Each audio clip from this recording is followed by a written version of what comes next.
नमस्कार, यहाँहरूलाई स्वागत छ ज्योतिष विधामा।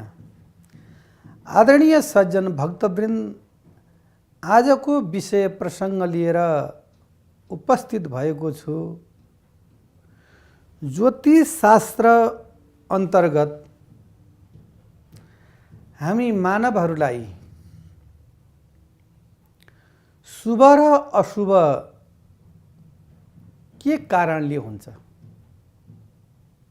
व्यक्तिले जहिले पनि जुनसुकै अवस्थामा पनि आफूलाई सुख, शान्ति, समृद्धि, ऐश्वर्य र आफू आनन्दित हुन चाहनुहुन्छ व्यक्तिहरू। तर कसैलाई भने त्यो ग्रहले साथ दिएको हुँदैन। जसरी आज हामी हजुरहरूको सामने एउटा नयाँ चीज लिएर म जुन परोस्न गइरहेको छु, काँच यानी सिसा। यो अधिकतर अहिलेको समयमा सिसाको भाँडोमा खाने, सिसाको भाँडोमा पकाउने यो प्रचलन यो पाश्चात्य मुलुकले सिकायो। हाम्रो परापूर्व कालमा हाम्रा हजुरबुवा, बुढा हजुरबुवा, बुवाकै पालामा चरेसका थाल यानी कहीँ झर्के थाल भनिन्छ, ती चरेसका थालमा, झर्के थालमा अनि तामाको लुँडेमा अनि किटको फलामे कराईमा बनाएर खाइन्थ्यो।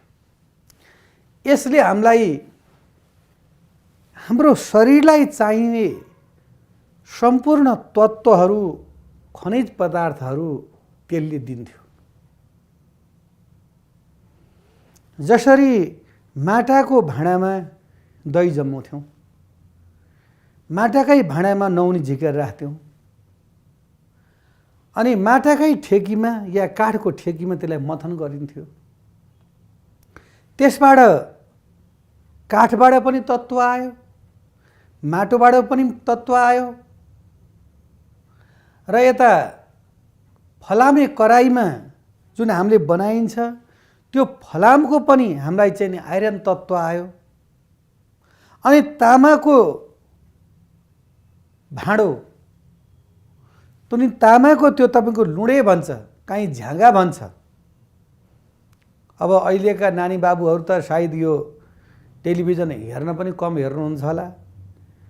जुन सहरी परिवेशमा व्यक्तिहरू काममा व्यस्तता र फुर्सद हुने बित्तिकै मोबाइलमा व्यस्तता र यो टेलिभिजनहरूलाई प्रत्यक्ष हेरेर बुझ्ने चाहिँ नि ग्रामका यानी गाउँका मातापिताहरू, भक्त सज्जन श्रोताहरूले सुन्नुहुन्छ।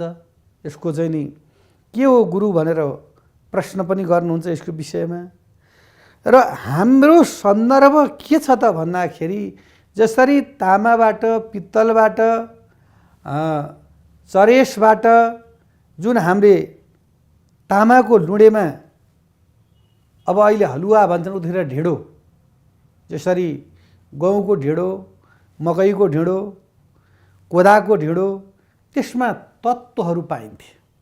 त्यो चिज व्यक्तिले खान्थे। व्यक्तिलाई सुगर, प्रेसर, थाइराइड, अनेक प्रकारका रोगहरू कम थिए। किन व्यक्ति चल्दथे, काम गर्दथे, बिहानभरि ओह्रालो जान्थे बिसीमा, राति भारी बोकेर चुइँ गाउँमा आउँथे। अनि ती व्यक्तिहरूको शरीरमा पसिना बहन्छ र जति पनि भित्र भएका विकारहरू त्याग्दथे। अब अहिले के छ त भन्दाखेरि, व्यक्तिले पकाउँछ, कुकरमा पकाउँछ, ग्यास जाँदैन, खान्छ प्लेटमा खान्छ, चम्चाले चलाउँछ। हाम्रो यो हातमा भएका ऊर्जा शक्तिहरू पनि त्यसले चाहिँ नि प्राप्त गर्दैन। प्लास्टिकमा हर कसैले प्लास्टिकको प्लेटहरू युज गर्छन्। जसरी पहिला हाम्रा आमाहरूले हजुरआमाहरूले ठुला ठुला तामाका गाग्रीहरूमा पानी ल्याउनुहुन्थ्यो। खरानले मस्काएर त्यो पानी त्यहाँ राखिन्थ्यो। त्यो तामामा राखेको पानी औषधि समान हुन्थ्यो। अब अहिले हामी के गर्छौँ? अहिले हामी पानी बोतलमा राख्छौँ, प्लास्टिकको बोतलमा। हाम्रो गाग्री छैन, अहिले हाम्रो जार छ। पहिला जारलाई के भन्थे? कसैले कसैको पत्नीलाई अपहरण गरेर लिएर गयो भने त्यो चोर जार। अब त्यस्तो चोर जारको पानी हामी खान्छौँ। अब त्यहाँ फिल्टर पनि छैन, काहीँ केही छैन, यसो सिल लागिदिएको छ अनि हामी कल पानी खान्छौँ, फिल्टर पनि गर्दैनौँ। त्यसले गर्दा हामीलाई रोग व्याध भय कष्ट दिन्छ।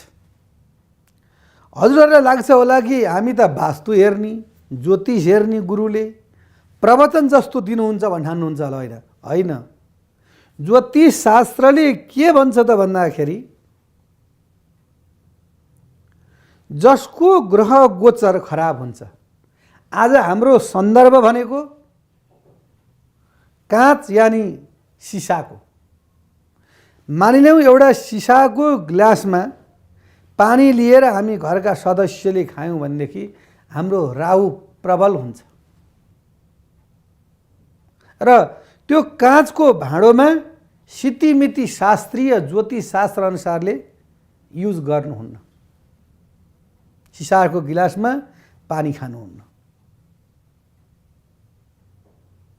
अर्को विषय छ, हाम्रो गाडी छ, त्यो गाडीको अग्रभाग यानि पृष्ठभाग पनि के त भन्दाखेरि सिसाले बनेको हुन्छ। त्यो अगाडिको भागमा हामीले कुनै प्रकारको चिजहरू पनि लेख्नुहुन्न। त्यसले गर्दाखेरि हाम्रो ग्रह बिग्रिन्छ।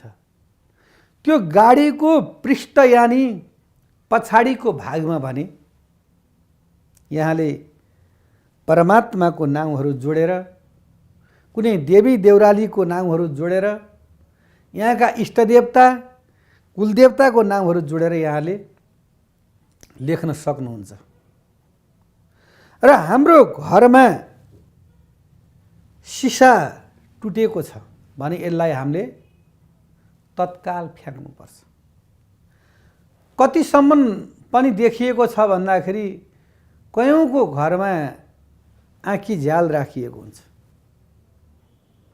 त्यो ढोकाहरू पनि ठुला ठुला के छ त भन्दाखेरि ढोकाहरू कुदिएको हुन्छ।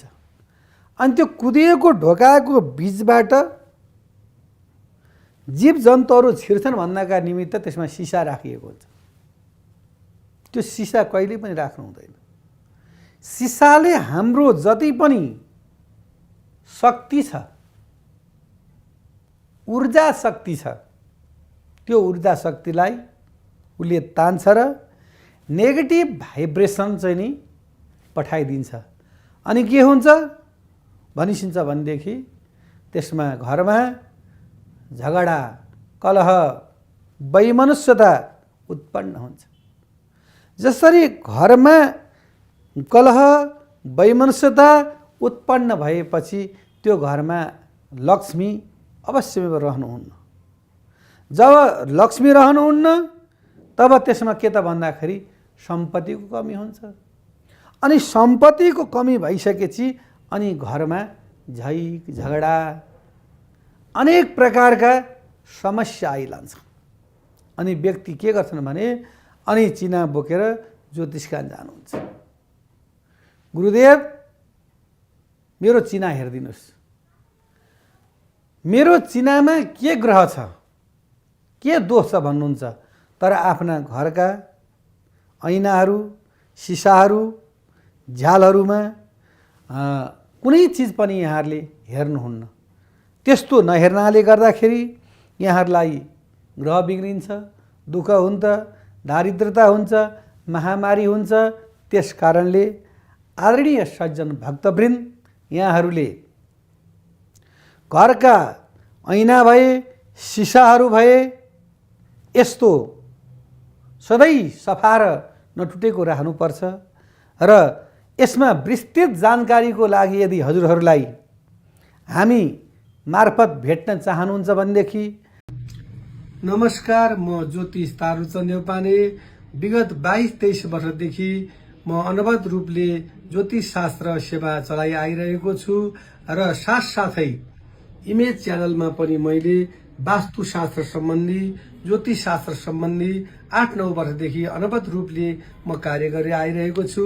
यहाँहरूलाई सेवा चाहिएमा हाम्रो ज्योतिष परामर्श केन्द्र कोटेश्वर प्रहरी बीट नजिकै जोडिएको भ्रिकुटी भवनको पहिलो तलामा हाम्रो अफिस रहेको छ। हाम्रो सम्पर्क सूत्र रहेको छ 985110 05640। हाम्रो अफिसका सेवाहरू छन् चिना, टिपन, वास्तु, हस्तरेखा, माटो सम्बन्धी सम्पूर्ण कार्यहरू गरिन्छ। हस्त नमस्कार।